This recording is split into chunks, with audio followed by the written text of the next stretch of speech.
BMTC ಯಮ ಬಸ್ಗಳು ಅಂತ ಕರಿತಾ ಇದ್ವಿ, ಕಿಲ್ಲರ್ ಬಸ್ಗಳು ಅಂತ ಹೇಳಿ. ಅದ್ರ ನಡುವೆ ಅಲ್ಲಲ್ಲಿ ಕೆಟ್ಟಿಳ್ತಾ ಇತ್ತು, ಡಕೋಟಾ ಬಸ್ಸು ಅಂತ ಇದ್ವಿ. ಬಟ್ ಈಗ ಟೈರ್ ಬ್ಲಾಸ್ಟ್ ಆಗಿಬಿಟ್ಟಿದೆ, ಇಬ್ಬರಿಗೆ ಪಾಪ ಗಾಯ ಆಗಿಬಿಟ್ಟಿದೆ. ಬೆಂಗಳೂರಿನಲ್ಲಿ ಆಗಿರೋದು ಇದು. BMTC ಬಸ್ನ ಟೈರ್ ಸ್ಫೋಟ ಆಗಿ ಇಬ್ಬರಿಗೆ ಗಾಯ ಆಗಿದೆ.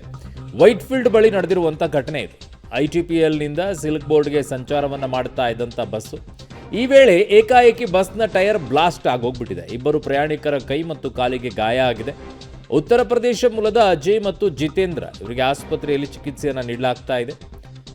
ವೈದೇಹಿ ಆಸ್ಪತ್ರೆಯಲ್ಲಿ ಚಿಕಿತ್ಸೆಯನ್ನು ಕೊಡ್ತಾ ಇದ್ದಾರೆ. ಅಜಯ್ ಮತ್ತು ಜಿತೇಂದ್ರ ಅಂತ ಹೇಳಿ ಕೈ ಮತ್ತು ಕಾಲಿಗೆ ಗಾಯವಾಗಿರೋದು.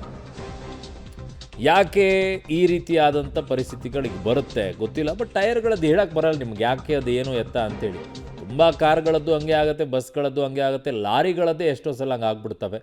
ಹೇಳಕ್ಕೆ ಬರೋದಿಲ್ಲ ಏನಾಗುತ್ತೆ ಅಂತ ಹೇಳಿ. ನೋಡಿ ಅಲ್ಲಿ ಬಟ್ ತುಂಬ ಸವದೋಗ್ಬಿಟ್ಟು ನಡೆಯುತ್ತೆ ಬಿಡು, ಇನ್ನೊಂದು 1000 ಕಿಲೋಮೀಟ್ರ್ ಓಡಿಸೋಣ ಅಂತೇಳಿ ಓಡಿಸ್ತಾ ಇದ್ದರೆ ಇದೇ ಹಣೆ ಬರ ಆಗುತ್ತೆ. ಪಾಪ ಟೈರ್ ತೊಗೊಳಕ್ಕೂ ಕಾಸಿಲ್ವೇನೋ ಈಗ BMTCಗಳಿಗೆ. ಪಾಪ ಎಲ್ಲ ಕೊಟ್ಬಿಟ್ಟಿದಾರಲ್ಲ ಪಾಪ ಹೆಣ್ಮಕ್ಳಿಗೇನೋ ಓಡಾಡೋಕ್ಕೆ. ಕಾಸು ಎಲ್ಲಿಂದ ಬರ್ಬೇಕೀಗ? ಟೈಯರಿಗೂ ಕಾಸು ಇಲ್ದಂಗೆ ಆಗ್ಬಿಟ್ಟಿದೆ ಪರಿಸ್ಥಿತಿ.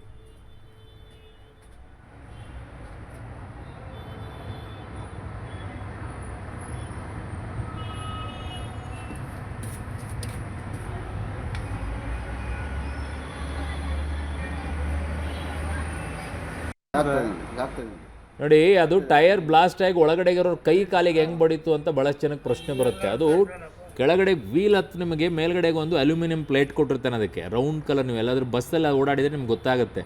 ಅದು ಸಿಡ್ದಿರಬೇಕು ಅಲ್ಲಿ. ನೋಡಿ ಅಲ್ಲಿ ಬ್ಲಾಸ್ಟ್ ಆಗಿ ಅದು ಕಿತ್ಕೊಂಡು ಬಂದಿದೆ ಬಸ್ನ ಒಳಗಡೆಗೆ. ಅದಕ್ಕಾಗಿಯೇ ಕಾಲಿಗೂ ಪೆಟ್ಟಾಗಿದೆ. ಅಲ್ಲಿ ಯಾರೋ ಕೈ ಇಟ್ಕೊಂಡು ಕೂತಂಥವ್ರಿಗೆ ಅವ್ರಿಗೂ ಕೂಡ ಪೆಟ್ಟಾಗಿದೆ. ಸ್ವಲ್ಪ ಅಕ್ಕಪಕ್ಕದಲ್ಲಿ ಕೂತ್ಕೊಂಡವ್ರು ಇರಬೇಕು ಇವರು ಇಬ್ಬರು.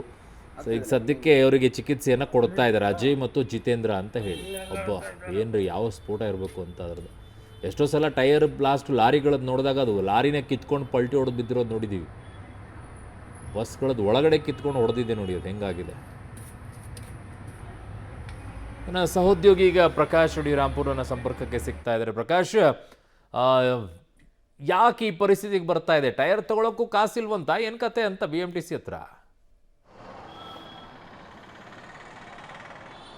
ಅರುಣ್, ಪ್ರಮುಖವಾಗಿ BMTCಯ ಡಿಪೋಗಳಲ್ಲಿ ಟೈರ್ಗಳನ್ನು ಕ್ವಾಲಿಟಿ ಮಟ್ಟದಲ್ಲೇ ಅದನ್ನು ಅಳವಡಿಕೆ ಮಾಡಿಲ್ಲ ಅನ್ನುವಂಥದ್ದೇ ಸಾಕಷ್ಟು ದೂರುಗಳಿದ್ವು.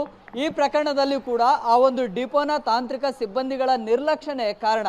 ಡಿಪೋದಿಂದ ಎಕ್ಸಿಟ್ ಹೊರಗಡೆ ಬರುವಂಥ ಸಂದರ್ಭದಲ್ಲಿ ಆ ಟೈರ್ಗಳ ಕ್ವಾಲಿಟಿಯನ್ನು ಚೆಕ್ ಮಾಡಿ ಹೊರಗಡೆ ಕಳಿಸ್ಬೇಕಾಗುತ್ತೆ. ಆದರೆ ಆ ಟೈರ್ನ ಕಂಪ್ಲೀಟ್ ಆಗಿ ಅದು ಡ್ಯಾಮೇಜ್ ಆಗಿತ್ತು, ಕ್ರ್ಯಾಕ್ಗಳ ಮಾದರಿಯಲ್ಲಿ ಕಾಣಿಸ್ತಾ ಇತ್ತು. ಹಾಗಿದ್ರೂ ಕೂಡ ಆ ಒಂದು ಬಸ್ಸನ್ನು ಹೊರಗಡೆ ರಸ್ತೆಗೆ ಇಳಿಸಿದ್ರು. ಆದರೆ ಅದು ಕ್ವಾಲಿಟಿ ಲೋ ಆಗಿರುವಂತಹ ಕಾರಣಕ್ಕಾಗಿ ಅದು ಸ್ಫೋಟ ಆಗಿದೆ. ಬಹುಶಃ ಅದು ಏನಾದರೂ ಸ್ಫೋಟ ಆಗಿರುವಂತಹ ರಭಸಕ್ಕೆ ಅಕ್ಕಪಕ್ಕದ ವೆಹಿಕಲ್ಸ್ಗಳಿಗೆ ಏನಾದರೂ ಹಾನಿಯಾಗಿ ಮತ್ತೆ ಬೇರೆದೇ ರೀತಿಯ ಸಮಸ್ಯೆಗಳು ಕೂಡ ಆಗ್ತಾ ಇತ್ತು. ಆದರೆ ಅದೃಷ್ಟವಶಾತ್ ಅದು ಯಾವುದು ಕೂಡ ಆಗಲಿಲ್ಲ. ಆ ಸೀಟ್ನ ಮೇಲ್ಭಾಗದಲ್ಲಿ ಅಲ್ಯೂಮಿನಿಯಂ ಪ್ಲೇಟ್ ಏನಿದೆಯಲ್ಲ, ಆ ಸ್ಫೋಟದ ತೀವ್ರತೆಗೆ ಸಂಪೂರ್ಣವಾಗಿ ಮೇಲೆದ್ದು ಬಂತು.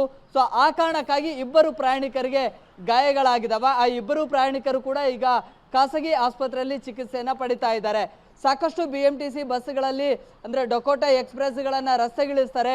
ದುರಸ್ತಿಯ ವ್ಯವಸ್ಥೆಯಲ್ಲಿ ಅಂದರೆ ದುರಸ್ತಿ ಆಗದೇ ಇರುವಂತಹ ಬಸ್ಗಳನ್ನು ಕೂಡ ಸರ್ವಿಸಿಗೆ ಬಿಡ್ತಾರೆ ಅನ್ನುವಂತಹ ಒಂದಿಷ್ಟು ಕಂಪ್ಲೇಂಟ್ಸ್ಗಳಿದ್ವು. ಆದರೆ ಆ ಬಸ್ಸುಗಳನ್ನು ಮತ್ತೆ ಡಿಪೋಗಳಲ್ಲೇ ಇರಿಸಿಕೊಂಡು ಮತ್ತೆ ಹೊಸ ಬಸ್ಸುಗಳನ್ನು ಬಿಡ್ತೀವಿ ಅಂತ ಕೂಡ ಹೇಳಲಾಗಿತ್ತು. ಆದರೆ ಅದು ಯಾವುದು ಕೂಡ ಆಗಲಿಲ್ಲ. ಅದರಲ್ಲಿಯೂ ಕೂಡ ಟೈರ್ಗಳು ಎಲ್ಲ ಸವದು ಹೋಗಿ ಒಂದು ರೀತಿಯಲ್ಲಿ ಸಂಚಾರಕ್ಕೆ ಯೋಗ್ಯನೇ ಅಲ್ಲ ಅಂತಹ ವ್ಯವಸ್ಥೆಗಳಿಗೆ ಇದ್ರೂ ಕೂಡ BMTCಯ ಅಧಿಕಾರಿಗಳು ಈ ರೀತಿಯಾಗಿ ರಸ್ತೆಗೆ ಬಿಡ್ತಾ ಇದ್ದಾರೆ ಅಂತ ಹೇಳಿದ್ರೆ ನಿಜಕ್ಕೂ ಕೂಡ ಪ್ರಯಾಣಿಕರು ಪ್ರಯಾಣ ಮಾಡೋದಕ್ಕೆ ಭಯಪಡುವಂತಹ ಸ್ಥಿತಿ ನಿರ್ಮಾಣ ಆಗುತ್ತೆ. ಈಗಲಾದರೂ ಕೂಡ ದುರಸ್ತಿಯ ಹಂತದಲ್ಲಿರುವಂತಹ ಬಸ್ಗಳನ್ನು ಡಿಪೋದಲ್ಲೇ ಇರಿಸಿಕೊಳ್ಬೇಕಾಗುತ್ತೆ. ಸೊ ಅಧಿಕಾರಿಗಳು ಏನು ಕ್ರಮ ಕೈಗೊಳ್ತಾರೆ ಅನ್ನುವಂಥದ್ದನ್ನು ಕಾದು ನೋಡಬೇಕು. ಇಷ್ಟೆಲ್ಲ ಘಟನೆ ಆದರೂ ಕೂಡ ಈ ಒಂದು ಪ್ರಕರಣವನ್ನು ಮುಚ್ಚಿ ಹಾಕುವಂತಹ ಪ್ರಯತ್ನವನ್ನು BMTC ನಿಗಮ ಮಾಡ್ತು. ಯಾವಾಗ ಮಾಧ್ಯಮಗಳಿಗೆ ವಿಚಾರ ಗೊತ್ತಾಯಿತು ಆವಾಗ ಇದಕ್ಕೆ ಸಮಜಾಯಿಷಿಯನ್ನು ಕೊಡುವಂತಹ ಪ್ರಯತ್ನಕ್ಕೆ ಮುಂದಾಗಿದೆ. ಅರುಣ್ ಬಡಿಗೆ. ಓಕೆ ಪ್ರಕಾಶ್, ನಿಮ್ಮೆಲ್ಲ ಮಾಹಿತಿಗೆ ಧನ್ಯವಾದಗಳು. ಸೊ ಈ ರೀತಿಯಾದಂಥ ಪರಿಸ್ಥಿತಿಗಳು ಬಸ್ನಲ್ಲಿ ಯೋಚನೆ ಮಾಡಿ ಅದಕ್ಕಂತಲೇ ನೇಮಕ ಮಾಡಿರ್ತಾರೆ, ಅದಕ್ಕೆ ಅಂತಲೇ ಡಿಪೋಗಳಲ್ಲಿ ಸಿಬ್ಬಂದಿಗಳಿದ್ದಾರೆ.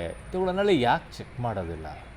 ಪಕ್ಕದಲ್ಲಿ ಯಾರಾದರೂ ಬೈಕ್ನಲ್ಲಿ ಹೋಗೋನಿದ್ರೆ ಅಥವಾ ಸೈಕಲಲ್ಲಿ ಹೋಗೋರಿದ್ರೆ ಏನಾಗಿರೋದು ಅವ್ರ ಪರಿಸ್ಥಿತಿ ಹಂಗಾಗಿದ್ದಿದ್ರೆ ಅದಕ್ಕೆ ದುಡ್ಡು ಹಾಕೋ ಬದಲಾಗಿ ಹೊಸ ಟೈರ್ ತಂದು ಹಾಕ್ಕೊಳ್ರಿ. ಅಲ್ಲಿ ಅಕ್ಕಪಕ್ಕದಲ್ಲಿ ಯಾರಿಗಾರು ಹೋಗೋರಿಗೆ ಅವ್ರಿಗೇನಾದರೂ ಆಗಿದ್ದಿದ್ರೆ ಅದಕ್ಕೆ ದುಡ್ಡು ಸರ್ಕಾರ ಕೊಡ್ತಿತ್ತು ತಾನೇ. ಎಲ್ಲೋ ಉಳ್ಸೋಕ್ಕೋಗಿ ಎಲ್ಲೋ ಕಳ್ಕೊಳ್ತೀರಾ ಅಷ್ಟೇ. ಟೈರ್ ಸೌದೋಗಿದೆ, ತೆಗೆದೋಗಿರಿ ಅಷ್ಟೇ. ಏನಿದೆ ಅದರಲ್ಲಿ? ಕಾಸಿಲ್ಲ ಅಂತ ಹೇಳಿ, ಇಲ್ಲ ಅಂದರೆ